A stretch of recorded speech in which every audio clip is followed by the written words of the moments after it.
नमस्कार दोस्तों, स्वागत है आपका LEwithShashank में। एक ऐसा प्लेटफॉर्म जहां हम कानून को आपके लिए सरल और समझने योग्य बनाते हैं। आज हम शुरू करने जा रहे हैं एक बहुत ही महत्वपूर्ण और अपडेटेड विषय पर, 2 भागों में आधारित एक सीरीज जिसका नाम है GST Appellate Tribunal Rules, संपूर्ण मार्गदर्शिका।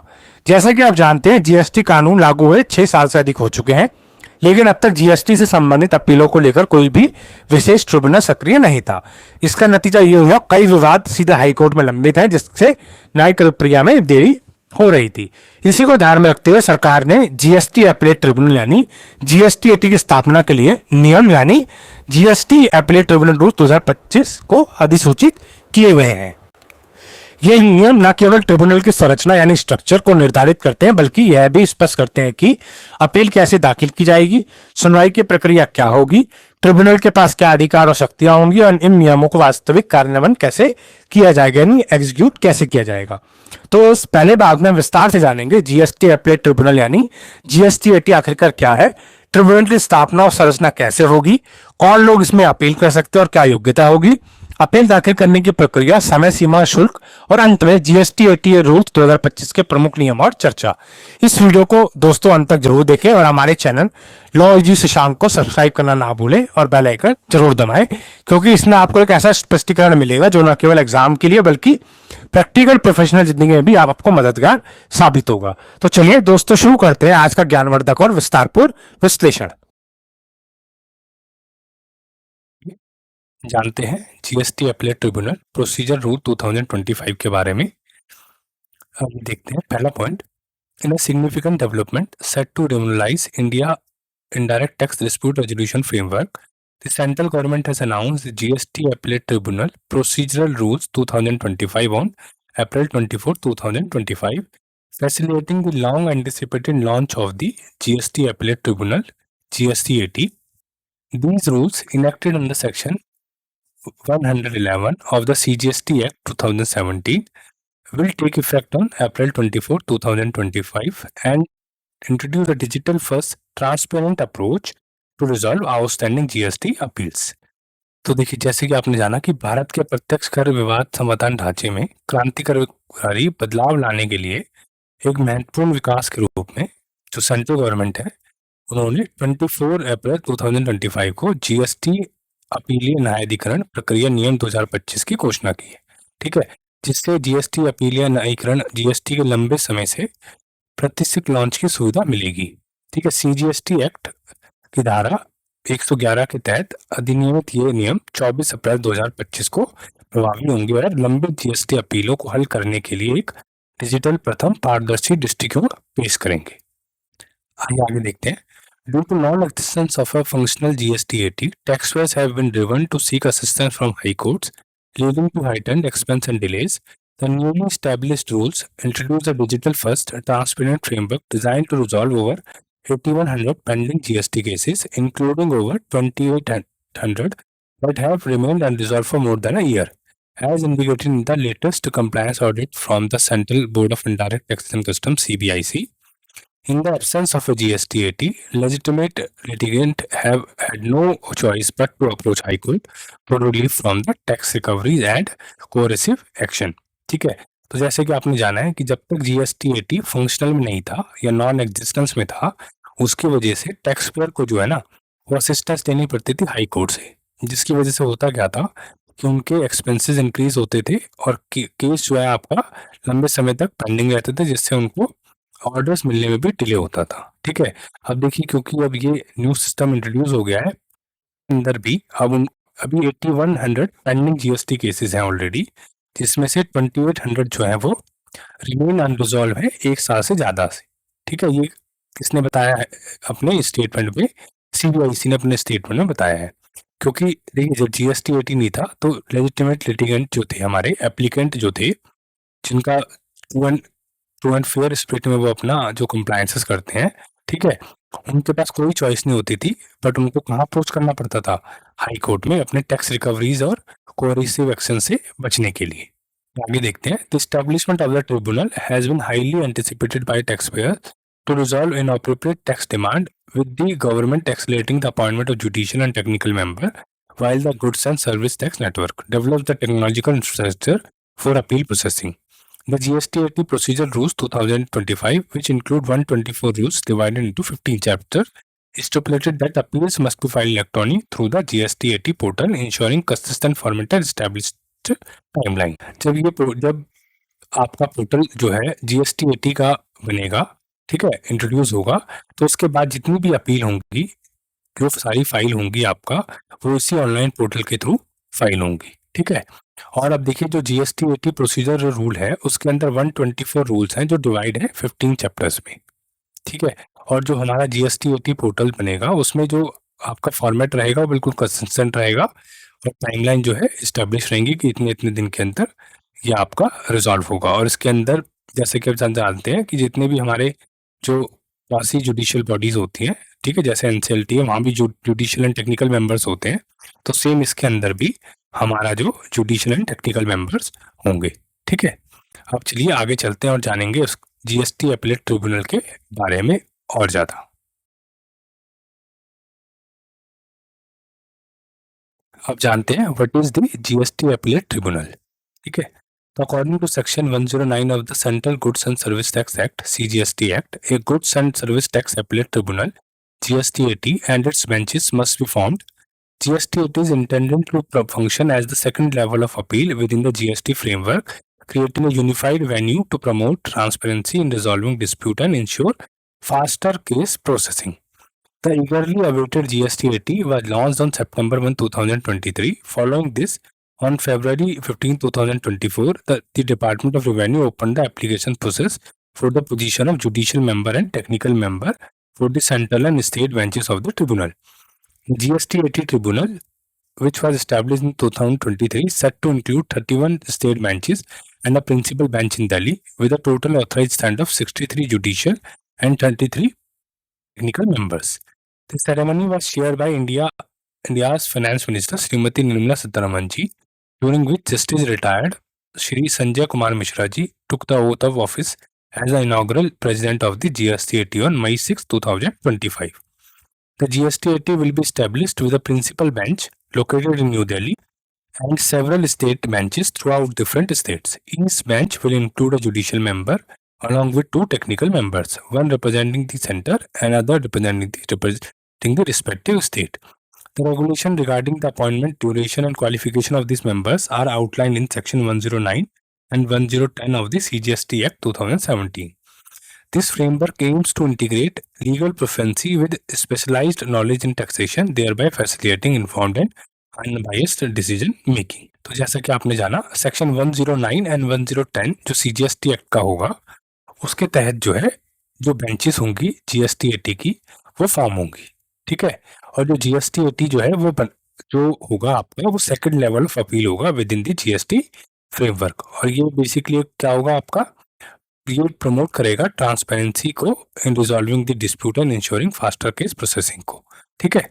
और जैसा कि आप सब जानते हैं कि ऑलरेडी GSTAT जो लॉन्च हो गया था सितंबर 1, 2023 को, और February 15, 2024 को जो डिपार्टमेंट ऑफ रेवेन्यू है उन्होंने एप्लीकेशन ओपन करी थी for the position of judicial member and technical member, ठीक है, for central and state benches के लिए। अब जो GST अपीलेट ट्रिब्यूनल है जो 2023 में स्टैब्लिश हुआ था उसके अंदर 31 स्टेट बेंचेस होंगी और एक प्रिंसिपल बेंच होगी जो कि न्यू दिल्ली में होगी, ठीक है। उसकी जो टोटल ऑथराइज स्ट्रेंथ होगी वो होगी 63 जुडिशियल मेंबर और 33 टेक्निकल मेंबर्स। और जो इसकी अभी सेरेमनी हुई थी, जो अभी जब ये इंट्रोड्यूस हुआ, तो सेरेमनी जो हुई थी वो हमारे ऑनरेबल फाइनेंस मिनिस्टर उसमें मौजूद थी। और जो हमारे इनॉग्रेल प्रेसिडेंट बने GSTAT के May 6, 2025 को, वो कौन थे? वो थे justice retired mister Sanjay Kumar Mishra. वो हमारे पहले नेशनल प्रेसिडेंट हुए GSTAT के, ठीक है। अब ये GSTAT जो है उसकी जो प्रिंसिपल बेंच होगी वो दिल्ली में होगी और उसकी सेवरल स्टेट बेंचेस होंगी जो ऑल ओवर इंडिया में होंगी, ठीक है। ईच जो हर बेंच होगी उसके अंदर एक जुडिशियल मेंबर होगा और दो टेक्निकल मेंबर होंगे। तो जो दो टेक्निकल मेंबर होंगे वो एक रिप्रेजेंट करेगा सेंटर को और अदर जो रिप्रेजेंट करेगा स्टेट को, ठीक है। तो उम्मीद करता हूँ कि आपको GSTAT अपीलेट ट्रिब्यूनल के बारे में जो जो भी इसके रूल्स रेगुलेशन थे या इससे रिलेटेड जो भी इंट्रोडक्शन था वो आपको समझ में आया होगा।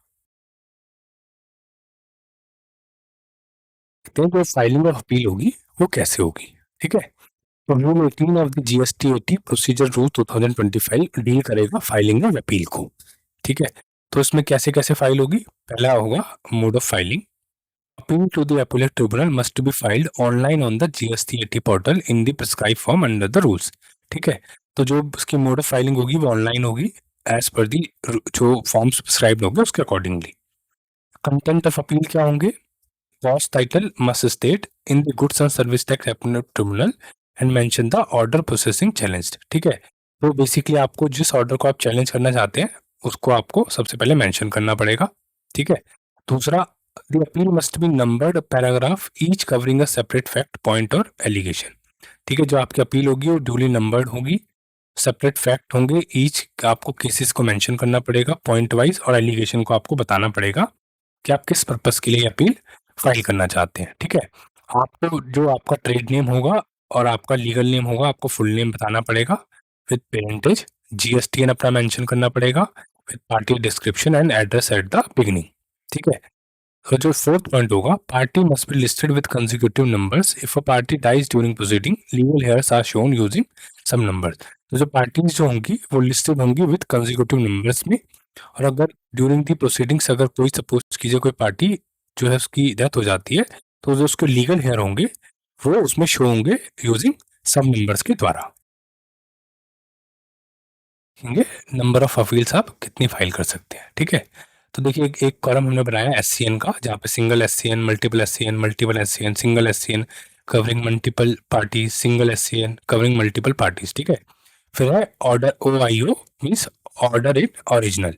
ठीक है, फिर है OIA means order in appeal, फिर अपील बिफोर GSTAT। ठीक है, आप देखते हैं जब सिंगल SCN जो होगा उसका सिंगल OIO होगा, मतलब सिंगल ऑर्डर इन ओरिजिनल, फिर same single order in appeal, और उसकी अपील भी सिंगल फाइल होगी। ठीक है, फिर अगर आपका मल्टीपल SCN है तो उसमें मल्टीपल OIO होंगे, सिंगल OIA होगा क्योंकि ऑर्डर अपील में एक ही जाएगा, और appeal before just that multiple separate appeal against each OIO irrespective of number of OIA। ठीक है, फिर मल्टीपल SCN अगर होंगे तो सिंगल OIO होगा, सिंगल OIA होगा, और अपील भी सिंगल फाइल होगी इस केस में।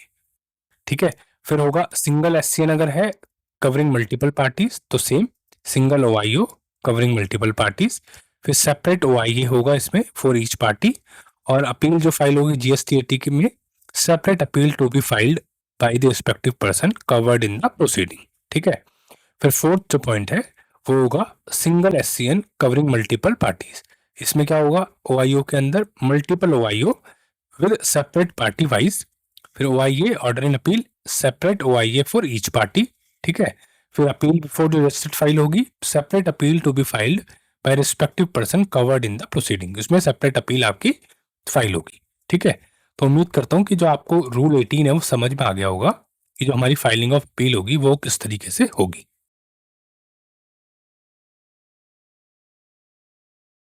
वो कुछ रूल्स डिस्कस करते हैं GSTAT से रिलेटेड। तो पहला रूल जो हमारा है वो है रूल 38 डेली कॉज लिस्ट। ठीक है, तो डेली कॉज लिस्ट में क्या होगा, the registrar shall prepare the cause list for the next working day in accordance with the GSTAT CDR 01 and ensure its publication on the notice board of the appellate tribunal and the GSTAT portal before the close of working hours each day। ठीक है, तो जो registrar होंगे GSTAT के वो एक cause list prepare करेंगे next working day के लिए विद इन GSTAT CDR 1 के अकॉर्डिंगली, और उसको पब्लिकेशन जो उसका होगा वो GSTAT नोटिस बोर्ड पे भी होगा एपलेट ट्रिब्यूनल की, और पोर्टल की वेबसाइट पे भी होगा। ठीक है, at the end of the working day. So उससे क्या होगा कि जो पार्टीज हैं उनको पता रहेगा कि उनका जो नंबर है वो कब आएगा। ठीक है, जिसकी वजह से वो अपने अपने जो भी उनका मैटर है वो उसको फॉलो अप कर सकते हैं। ठीक है जी, तो पावर एंड फंक्शन क्या होंगे।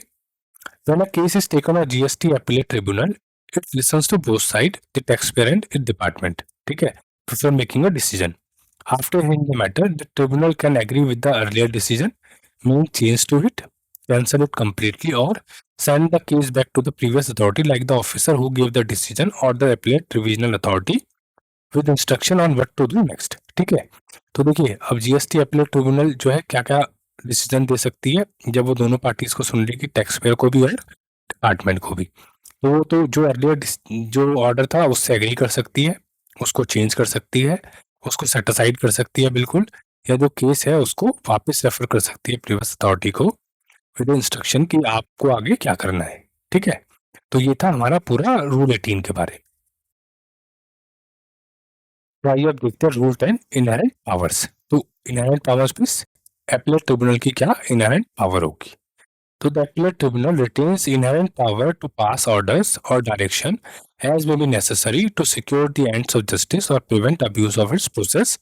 These power ensure flexibility and fairness in the tribunal proceeding. ठीक है, तो रूल 10 ये कहता है कि जो एपीलेट ट्रिब्यूनल है वो इनहेरेंट पावर रखती है अपने पास ऑर्डर पास करने की या डायरेक्शन जो भी उनको नेसेसरी लगे to ensure the end of justice और prevent abuse of its process. तो बेसिकली जो भी जस्टिस को आपको प्रोवाइड करने के लिए जो भी उनको ठीक लगेगा वो उस ऑर्डर को पास कर सकते हैं। ठीक है, तो these powers ensure flexibility and fairness in the tribunal proceeding.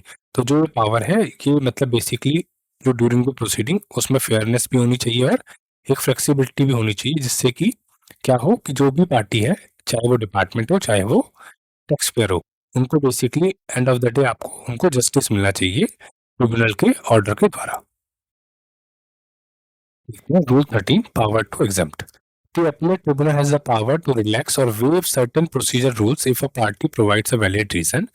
It can also issue necessary direction related to the procedure or practice to ensure fair and just outcomes. ठीक है, तो appellate tribunal के पास ये पावर है कि वो किसी भी प्रोसेस को रिलैक्स या वेव कर सकती है ड्यूरिंग द प्रोसीडिंग्स अगर पार्टी जो है कोई वैलिड रीजन प्रोवाइड कर सकती है। ठीक है, तो उससे रिलेटेड डायरेक्शन इशू कर सकती है जिससे कि जो है एंड ऑफ द डे जो भी पार्टी है उनको जस्टिस मिल सके और जो भी फेयरनेस है ड्यूरिंग द प्रोसीडिंग वो आपकी हो सके।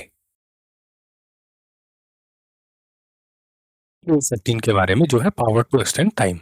The tribunal may at its discretion extend any time limit prescribed by rules or set by its own orders. This extension can be granted even after the expiry of the original period, provided it serves the interest of justice and is deemed reasonable by the tribunal. ठीक है, तो tribunal जो है वो अपनी discretion से जो कोई भी टाइम बार्ड ऑर्डर है उसके अगेंस्ट में एक्सटेंशन इशू कर सकती है जिससे कि जो है ड्यूली जस्टिस जो सर्व हो सके। ठीक है, जो भी ट्रिब्यूनल को ड्यू फिट लगता है उसके अकॉर्डिंगली वो ऑर्डर पास करके टाइमलाइन को एक्सटेंड कर सकती है। हमारा नेक्स्ट रूल होगा वो होगा रूल 16 पावर ऑफ एडजॉर्नमेंट। ठीक है, इसके अंदर request to postpone hearing should usually be made before the concern bench. However, in exceptional situation, the registrar may adjourn a matter if directed by the tribunal and present it to the tribunal in chambers. ठीक है, तो इस case में क्या होगा अगर tribunals के पास ये पावर है कि वो हियरिंग को एडजर्न कर सकती है। ठीक है, और जो इन एक्सेप्शनल केसेस में रजिस्ट्रार जो है वो मैटर को एडजर्न कर देगा अगर ट्रिब्यूनल की डायरेक्शन होगी तो, और जो जो भी पार्टी है उसको प्रेजेंट करेगा ट्रिब्यूनल के सामने उनके चैम्बर में। ठीक है, सेम ट्रिब्यूनल की इनहेरेंट पावर है अगर कोई पार्टी जो है कोई उनका माना सोची कोई अर्जेंसी केस है। ठीक है, वो हियरिंग को अटेंड करने में पॉसिबिलिटी नहीं है देन वो अगर कोई रिटर्न सबमिशन दे जो ट्रिब्यूनल को जो है जेन्युइन लगेगा देन वो उस केस को जो है एडजॉर्न कर सकते हैं with the direction to the registrar. ठीक है, तो हमारा नेक्स्ट रूल होगा वो होगा rule 17 delegation of power of the president कि प्रेसिडेंट की जो पावर है वो क्या क्या होंगी। फर्स्ट है the president of the tribunal can delegate certain responsibility to the vice president of a state bench as needed under the rules.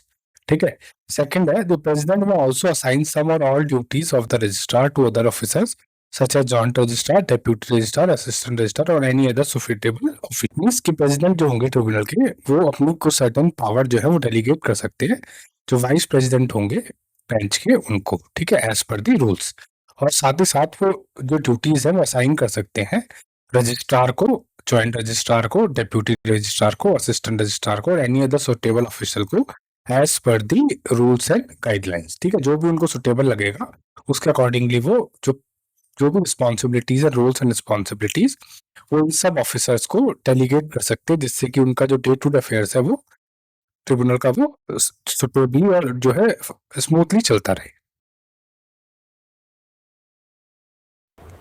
तो दोस्तों आज के इस पहले भाग में विस्तार से जाना जीएसटी अपीलेट ट्रिब्यूनल की आवश्यकता क्यों पड़ी, इसकी संरचना और अधिकार क्षेत्र क्या है, अपील कैसे और कहां दायर की जा सकती है और इसके संचालन हेतु क्या नियम निर्धारित किए गए हैं। ये सभी जानकारी न सिर्फ आपकी थ्योरी को समझ को मजबूत करेगी बल्कि वास्तविक जीएसटी विवादों से निपटने में भी सहायता करेगी। लेकिन दोस्तों अभी बहुत कुछ जानना बाकी है। पार्ट 2 में हम चर्चा करेंगे जीएसटी के 80 के अंतर्गत कौन कौन से फॉर्म्स निर्धारित किए गए हैं, हाईकोर्ट में जो मामले वर्षों से लंबित है उनका क्या होगा, और कुछ ऐसे कानूनी टकराव जो जीएसटी 80 रूल्स और सीजीएसटी एक्ट के बीच सामने आ रहे हैं जिन पर आने वाले समय में बड़ा विवाद खड़ा हो सकता है। इसलिए अगला भाग जरूर देखें और अगर आपको जानकारी उपयोगी हो तो इस वीडियो को लाइक करें, अपने मित्रों और सहकर्मियों के साथ शेयर करें और चैनल को सब्सक्राइब करना ना भूलें। तो दोस्तों मिलते हैं आपसे इस वीडियो के अगले पार्ट में। तब तक जुड़े रहिए लॉ विद शशांक के साथ, जहां कानून आप सबके लिए आसान बनाते हैं।